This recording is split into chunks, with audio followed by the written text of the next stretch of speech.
그러니까 이 역사 속에 일어나는 일은 그 어떤 것도 우발적인 것일 수가 없어요. 왜? 묵시를 쭉 펼친 거니까. 완료된 어떤 걸 펼친 거니까. 그래야 다시 말려 올라간단 말이에요. 그러니까 우발적인 게 하나라도 있으면 안 돼요. 모든 게 계획 속에서 진행되어져야 되는 거란 말이에요. 자, 이 역사가 창조되기 전에 어떤 일이 있었는지 한번 보자고요. 에베소서 1장 4절 보세요. 곧 창세 전에 이 역사와 인생, 이 우주가 창조되기 전에 그리스도 안에서 우리를 택하사 우리로 사랑 안에서 그 앞에 거룩하고 흠이 없게 하시려고 이미 창세 전에 우리라는 무리가 있어요. 정해진 무리가 있단 말이에요. 우리. 그 기쁘신 뜻대로 우리를 예정하사 예수 그리스도로 말미암아 자기의 아들들이 되게 하셨으니 이는 그의 사랑하시는 자 안에서 우리에게 거저주시는 바 그의 은혜의 영광을 찬미하게 하려는 것이라. 우리가 그리스도 안에서 그의 은혜의 풍성함을 따라 그의 피로 말미암아 구속 곧 죄사함을 받았으니. 언제? 창세 전에예요. 베레시트 엔 아르케, 그 이전에 무슨 일이 있었다는 거예요? 하나님께서 우리 성도를, 우리를 예정하시고, 우리라는 건 너라는 대상이 삭제되는 거예요. 나가 모여야 우리가 되는 거예요. 그 우리 안에 너 있으면 안 돼요. 그래서 각자가, 우리 안에 있는 모든 존재는 나라는 주체를 차압당해요. 그래야 우리가 돼요. 그걸 일체라고 그러고 연합이라고 그러거든요. 자, 우리가 있어요. 그 우리를 예정하고 예수 그리스도로 말미암아 우리를 하나님의 아들로 과거 완료해요. 만드셨다 그래요. 아들이 됐어요. 언제? 베레시트 이전에 아들이 됐어요. 이미 벌어진 일이에요. 그런데 그 일이 어떻게 일어났는가 하면 그리스도의 은혜의 풍성함을 따라 그분의 피로 구속함을 입어 아들들이 되었다 그래요. 이거 역사 속에서 일어난 일이잖아요. 근데 창세 전에, 베레시트 이전에 이 일이 일어났다라고 이야기하는 거예요. 이게 무슨 이야기겠냐고요, 이게.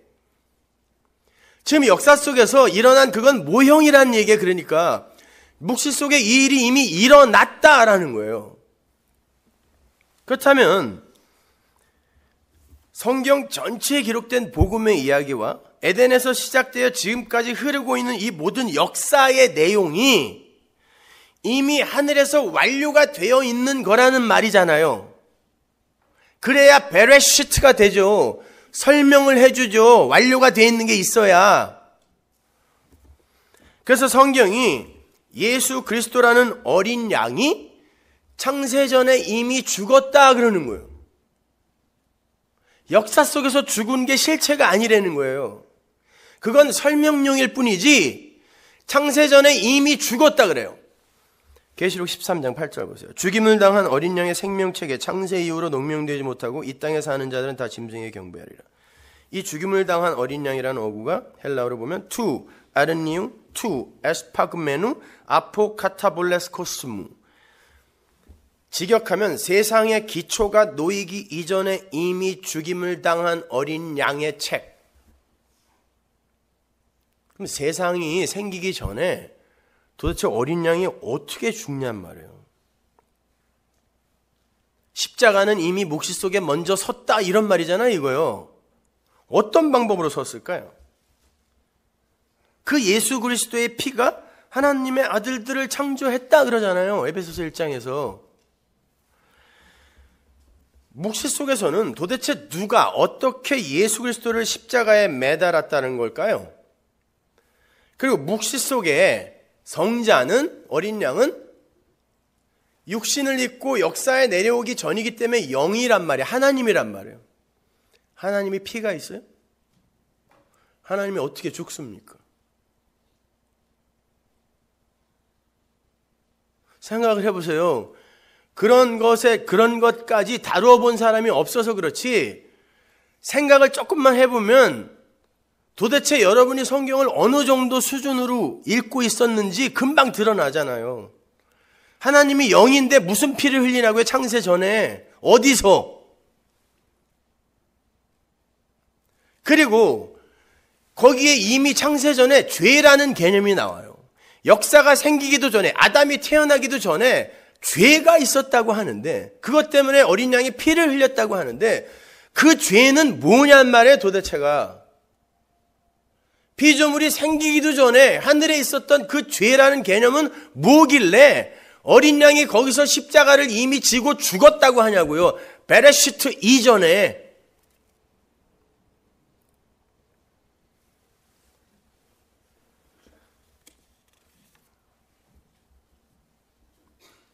우리가 죄를 에덴 동산에서 아담이 선악과를 따먹음으로 말미암아 거기에서 죄가 시작된 거고 발출된 거라고 이해하고 있잖아요. 그런데 베레시트 엔 아르케 이전에 죄가 있었다는 거예요. 그리고 그것 때문에 어린 양이 죽었대요. 십자가를 졌대요. 하나하나 한번 풀어보잔 말이에요. 오늘 본문은 한 사람 아담으로부터 죄가 들어왔다 그래요.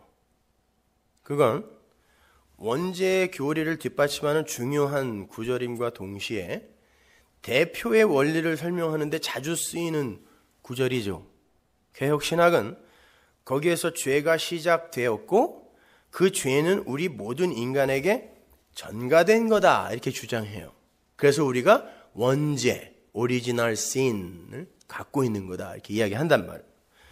그 교리에 의하면 죄는 아담에 의해서 창조된 것처럼 보이죠. 어찌됐든 거기서 시작됐으면 그가 창조자예요. 피조물은 죄도 창조 못해요. 그 어떤 것도 창조할 수 없어요. 피조물은. 그렇다면 죄라는 건 누군가로부터 주어진 거예요.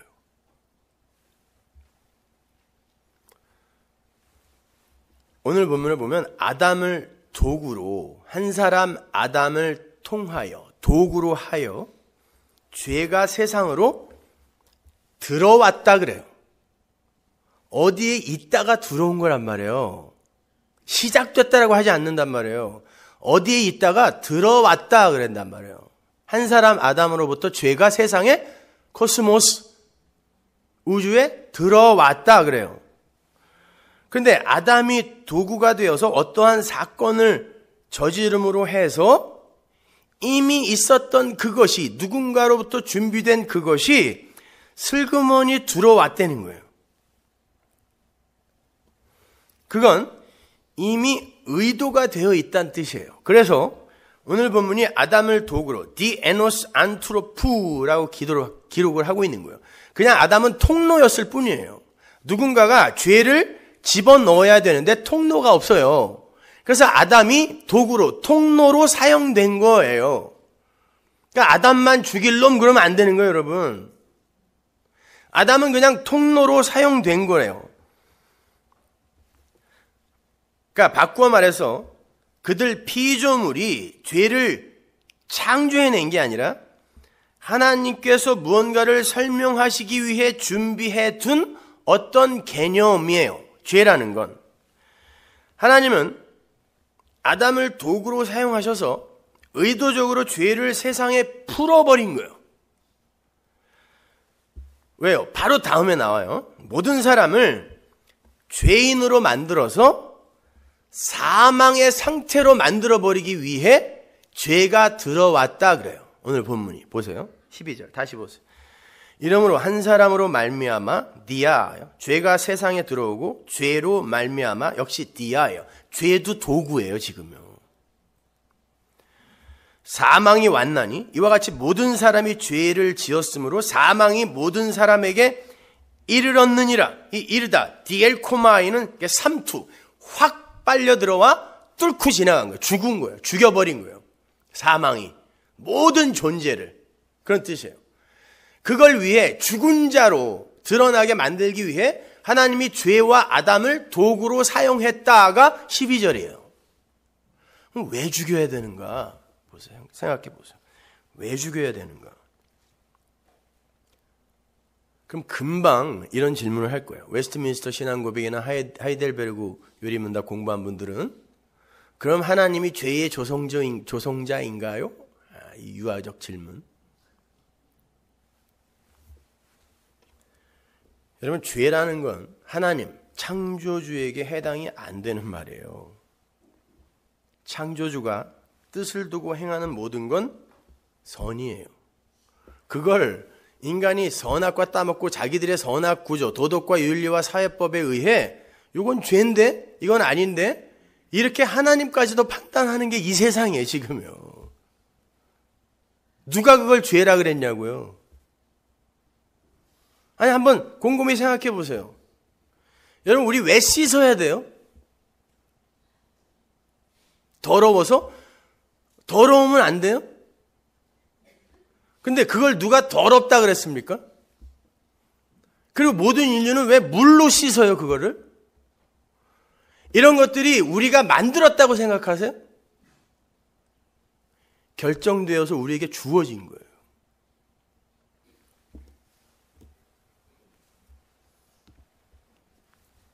그렇게 우리의 선악 구조로 하나님을, 그러니까 죄라는 것을 이렇게 판단을 하기 시작하면요, 사무엘에게 너 가서 거짓말해 라고 하신 하나님은 죄인이에요. 너네 가나안에 들어가서 아기까지 다 죽여. 그 교살이에요. 살인 교사. 죄인이에요, 하나님. 그러면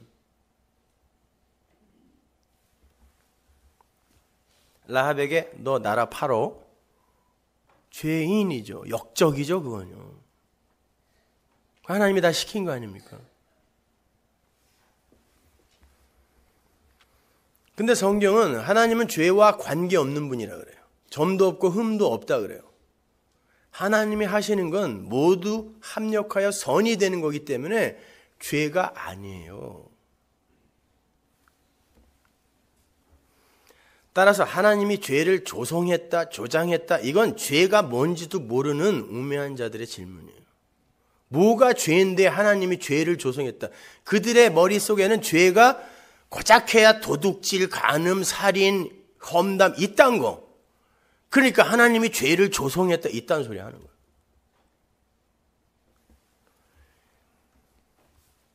하나님은 너무 착해서 죄와 관계없다라는 말이 아니라 하나님이 하시는 모든 게 선이기 때문에 죄와 관계없다고 하는 거예요.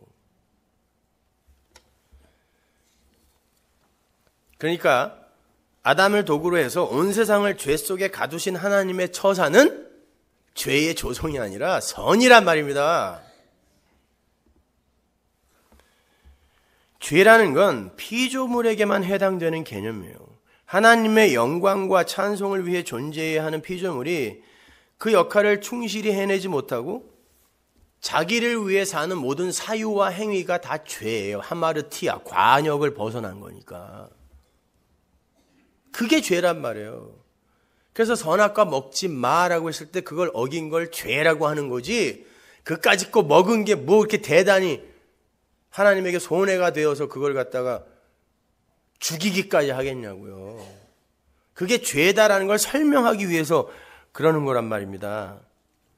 하나님은 무언가 그 창세전 언약, 묵시 속에서 일어난 그것, 이미 일어난 그것, 이걸 설명하기 위해 베레시트, 엔 아르케 하기 위해 아담을 도구로 하여 세상을 죄 속에 하나님이 가두어 버린 거예요. 제 말이 아니에요.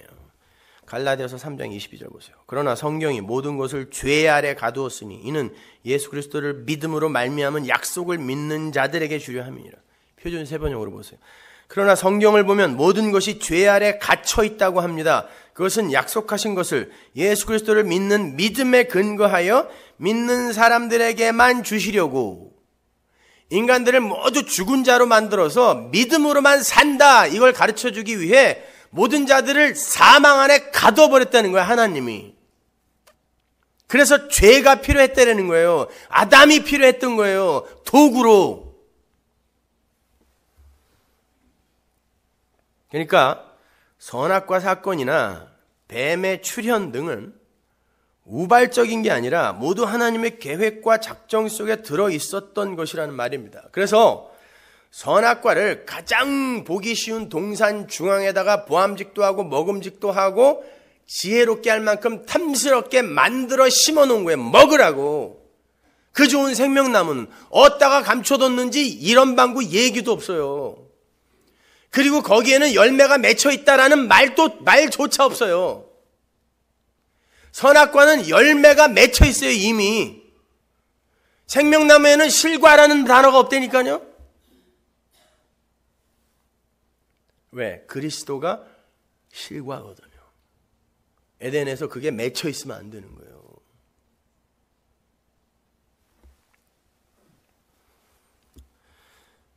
그래야 완전한 하나님이죠. 자기가 추측도 못하고 예측하지도 못한 어떤 것이 우발적으로 일어났을 때 그걸 서둘러 막는 분이 완전한 하나님입니까? 그건 하나님을 불완전한 미완료의 하나님으로 만들어버리는 거예요. 그건 하나님 아니에요. 하나님은 완전한 하나님이란 말입니다. 그걸 전지전능이라 그러잖아요.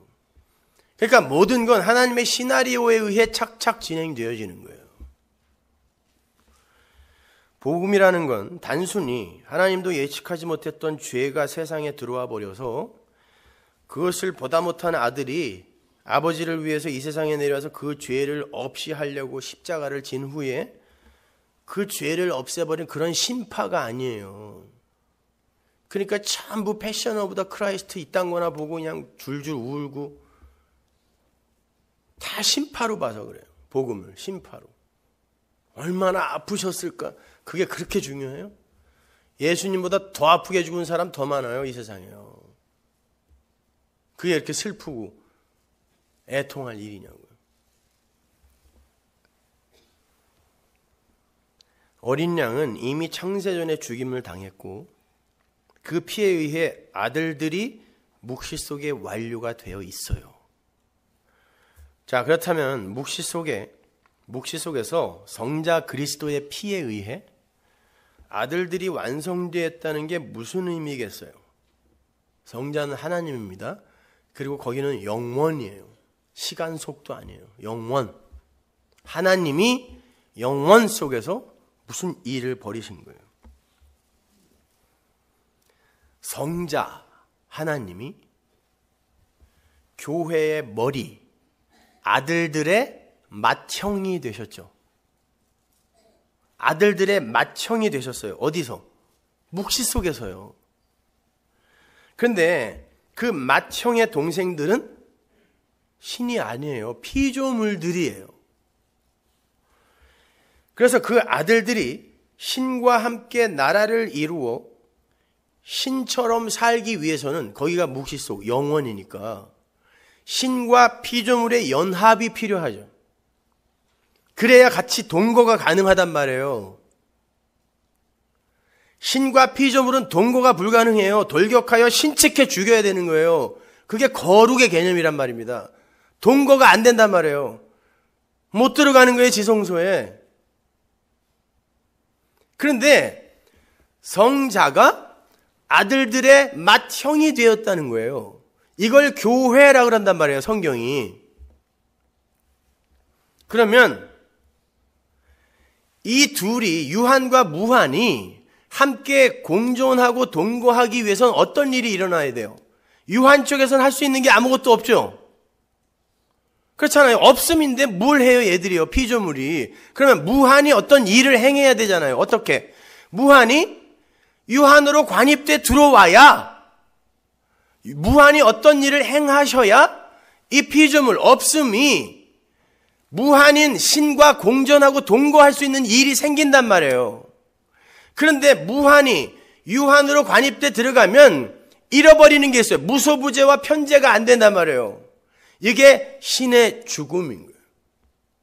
이게 성자의 피라 말입니다. 그걸 설명하기 위해 성자가 육신을 입고 내려와 십자가에 달려 죽었다라는 모형이 필요한 거예요. 우리는 묵시 속에 그렇게 하나님의 아들들, 성전이 되어 있다라는 뜻이에요. 아무도 이렇게 얘기 안 했는데 그래서 안 믿겠다면 오케이. 그냥 성경을 가서 다시 찾아보세요. 이게 맞는가 하여 상고해 보세요.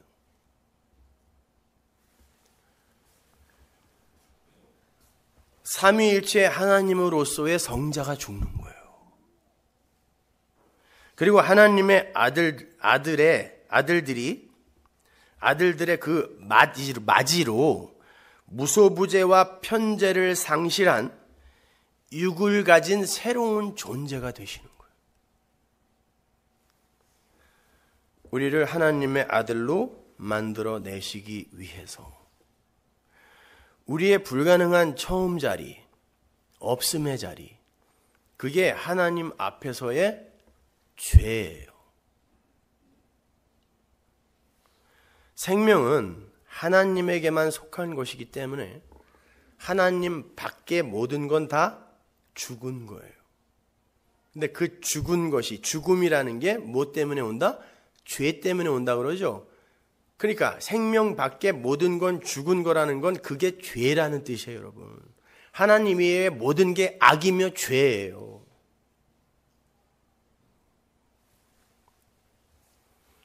그런데 그 죄를, 그 죽음, 없음을 생명으로 해결하기 위해 성자가 유한 안으로 관입돼 들어가 성령으로 그들과 연합되는 거, 이게 하나님 나라 교회의 탄생이기 때문에 성자가 피를 흘렸다라고 우리의 수준으로 설명해 주는 거예요.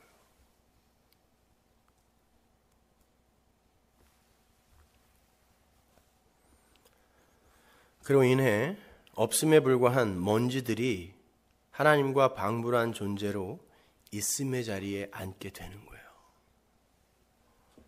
말씀을, 아들을, 빛을, 성령을 품은 새 성전이 되는 거예요. 그 무한의 창조를 설명해 내시기 위해서 아담이라는 존재가 필요했고, 그 첫 번째 아담이 온 세상을 죄 속에 가두는 통로 역할을 함으로 해서 묵시의 설명이 시작되는 거예요. 왜? 다 죽은 것에서 시작돼야 되기 때문에. 잘 생각해 보세요. 오늘 본문이 왜 아담을 오실자의 표상, 예수 그리스도의 모형이라고 부르는지 한번 생각해 보시란 말이에요. 아담은 죄인의 표상이기도 하지만 예수님의 표상이기도 하다는 말이거든요. 예수님도 마찬가지고요. 이게 어떻게 연관이 되는지를 잘 알아야 성경 전체가 일관성 있게 이해가 가게 돼요. 아담은 하나님께서 여자인 하와를 창조해 내는데 도구로 쓰여진 사람이죠. 아담이 없으면 여자는 없어요. 왜? 아담의 갈비뼈가 꼭 필요하거든요. 여자, 교회가 탄생하는 데에 어떤 남자가 반드시 필요해요. 그래서 창세기 1장에서는 하나님의 형상으로 남자와 여자가 만들어졌다 그래놓고 그걸 단수로 사람이라 그래요. 그러니까 사람 안에 남자와 여자라는 내용이 들어있는 거예요. 이건 둘이 객체로 따로 존재하면 안 되는 거예요. 그래서 우리의 형상으로 사람을 만들자 하고 남자와 여자를 만드셨다라고 하는 거예요. 그게 사람의 내용이다라는 뜻이란 말입니다. 하나라는 거예요. 근데 어떻게 하나라는 거예요? 고린도후서 4장 4절 보세요. 그 중에 이 세상 신이 믿지 아니하는 자들의 마음을 혼미케 하여 그리스도의 영광의 복음의 광채가 비추지 못하게 함이니 그리스도는 하나님의 형상이니라. 그리스도에 의해 교회가 탄생됐죠. 어떤 방식으로?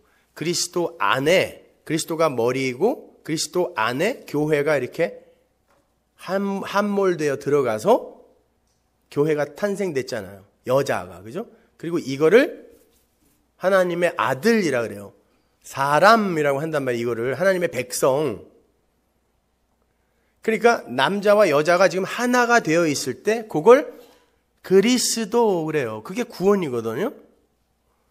그 이야기를 창세기 1장에서 남자와 여자 이렇게 부르는 거예요. 그래서 우리의 형상이라고 해놓고 사람의 이야기가 나오고 여기서는 그리스도가 하나님의 형상이다라고 설명을 주는 거란 말입니다. 그러니까 부활 후에 그리스도는 교회의 머리가 되어 여자, 신부와 연합한 남자의 모습이라고 생각하시면 돼요. 십자가 이전의 예수는 아직 교회의 머리가 아니죠. 연합이 안 됐을 때 여자가 밖에서 홀로 객체로 존재하며 우리도 하나님처럼 돼야지 하고 선악과 처먹고 그러면 어떻게 되는 거예요? 그게 죄, 사망의 세상이란 말이에요. 그래서 십자가 이전에 남자를 여자가 죽게 만드는 거예요. 하나님의 백성 이스라엘이 남편을 죽여버렸다니까요. 아직 머리가 아니니까. 그런데 십자가 이후에 그리스도의 영이 내려와서 성자와 교회를 성령 안이라는 새 성전으로 이렇게 묶어버린단 말이에요. 그래서 성령 안, 그리스도 안 이런 단어가 이렇게 많이 나오는 거란 말이에요. 그러니까 그렇게 성령에 의해 교회가 그리스도와 한 몸으로 이렇게 연합이 되는 거란 말이죠. 그걸 누가 모형한다고요? 아담이 모형하고 있잖아요. 그래서 아담이 오실자의 표상이라는 거예요. 단순히 대표의 원리의 유사성을 이야기하는 게 아니에요. 오늘 본문은요. 아담 자체가 어떻게 묵시 속에 하나님의 나라, 하나님의 아들들이 창조되었는지를 설명하는 도구잖아요. 그래서 그리스도의 표상이라고 하는 거예요. 그러면 아담이 그리스도의 표상이면 예수님은 아담처럼 이 세상에서 죄인으로 죽어야 맞죠. 그래서 제가 지난 수요일 날 그런 설명을 해드린 거예요. 율법의 완전 이걸 설명하면서. 자, 그러니까 그 여자가 탄생할 때 남자가 잠이 들어요. 잠이라는 건 항상 죽음을 메라포한다 그랬습니다. 아담이 신랑이 남자가 여자의 탄생을 위해 자기의 존재성을 차압당하는 거예요. 성자가 하나님의 자리에서 내려와 버리는 거, 피를 흘리는 거, 이게 죽음이란 말이에요. 그래야 아들들이 생겨요. 그래야 성자의 신부들, 연합의 개념에서 신부라고 하는 거예요. 신부들, 아들들이 생긴단 말이에요. 그래야. 피를 흘려야. 그래서 아담이 잠드는 거예요. 그리고 아담의 옆구리가 뚫리고 아담의 심장을 감싸고 있는 갈비뼈가 하나 적출이 되는 거예요. 남자의 완전한 죽음이라는 의미예요. 그거는요. 거기에서 여자가 생겨나는 거예요. 하나님이신 성자 예수 그리스도가 피조물과 연합되기 위해서 하나님의 자리에서 내려와 피조물 속으로 관입해 들어가서 그들의 머리로 연합해버리는 그런 모습이란 말입니다. 그게 성자이신 예수 그리스도의 피의 개념이에요. 이해가 안 가면 여러 번 들으세요, 여러분. 그것이 창세기 2장부터 선악과 죄, 뱀, 아담, 하와 이런 걸 소재로 하여 이제 설명되는 거예요. 베레시트 되는 거예요, 그것이. 하나님의 맏아들로 창조된 남자인 아담이 여자라는 존재의 불가능함에 의해 죽음의 자리로 내몰리는 거예요. 하와에 의해 엉뚱한 아담이 무투타무투의 자리로 내려가게 되는 그 그림인 거죠. 교회 이스라엘의 죄로 말미암아 예수가 십자가로 가게 되는 그 그림인 거죠. 그게 하늘에서 묵시 속에서 없음에 더스트 아파레에 불과한 우리, 이걸 하나님의 아들들로 만들기 위해 성자가 무한히 유한으로 관입돼 내려간 사건, 같은 이야기란 말이에요. 디모데전서 2장 14절 보세요. 아담이 꾀임을 보지 아니하고 여자가 꾀임을 보아 죄에 빠졌음이니라.